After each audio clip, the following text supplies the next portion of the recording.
How accurate can a description of a place be if the descriptor has never been there, never seen photos, nor known what it's like?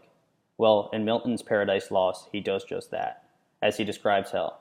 Hell is a place where he hasn't been before, never seen photos, nor heard stories from anyone who has been there, but he provides a thorough and vivid description of hell.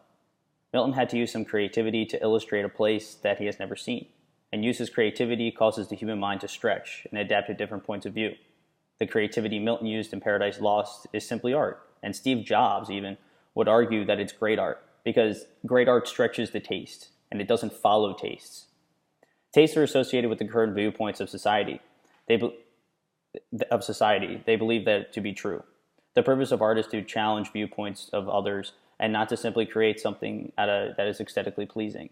If art is no longer just to be aesthetically pleasing, then it must be to create in order to reveal something and even provide some form of truth. According to Heidegger, the theory of art is to manifest the general essence of something. Using the painting of the Peasant's Shoes by Van Gogh, Heidegger validates the true essence of the Peasant's Shoes, thus validating this painting as good art. Milton's Paradise Lost would be considered good art because it reveals the general essence of hell to human beings, something we cannot grasp immediately, and thus our minds are stretched and new tastes are required. Milton paints a beautiful yet horrifying painting of hell, without even picking up a paintbrush. He uses things that we have seen in order to illustrate a place we have not.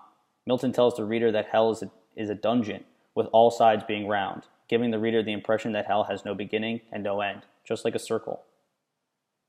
This is quite puzzling because Milton also states that this dungeon, i.e. hell, is horrible, which puts the reader in a horrible place that never ends. This never-ending and horrible place has a great flaming furnace, which we know that flames do not emit any light. At first, this is hard to imagine because the human experience is that flames emit light on Earth, but we must bear that in mind that Milton is manifesting a place on Earth, manifesting a place not on Earth, and a place where no human being has ever seen. To the human person, hell is a never-ending dungeon whose flames don't emit any light, which manifests the emphasis of darkness in hell.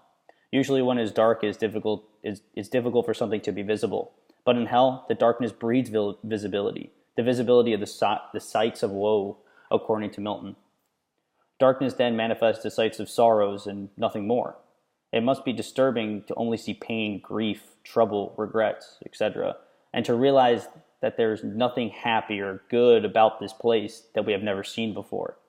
Milton pivots at this point of the quote as he shifts from one would see in hell to how hell would make that person feel, which ultimately provides the reader with a fuller idea of its reality. Milton establishes that in hell, peace and rest can never dwell, two things that every human being usually associates as part of that good. That good allows for human happiness. This lack of human happiness raises the question as to why any human would crave hell in the first place. Milton's point, which no human should crave hell because there's nothing good about it. Furthermore, hope never comes in hell, signifying to the reader that this place has no hope for a better tomorrow and is always being miserable and deficient. Milton is conditioning the reader to be uncomfortable about hell in order for the reader to completely avoid the wretched place entirely. Lastly, Milton finishes with this last punchline, which is that torture comes to all and is never ending in hell. Milton doesn't claim to know what torture is, how it is done, if it's unique to anyone. It doesn't matter the way you look at torture. Torture is disgusting and wrong. These things reveal that hell is a combination of all bad things without end. Milton's Paradise Lost manifests a general essence of hell. For this reason, I would say Martin Heidegger would agree that Paradise Lost is a piece of good art. Milton's description of hell shows one side of a coin without mentioning the other, which I think is good. Many people relate hell to being the opposite of heaven, which I would agree, but I appreciate how Milton takes the approach of just stating what hell is and not its relationship to heaven. This ultimately stretches the minds of the readers because they are forced to understand the essence of hell, which is something that they have never done nor have ever thought of doing.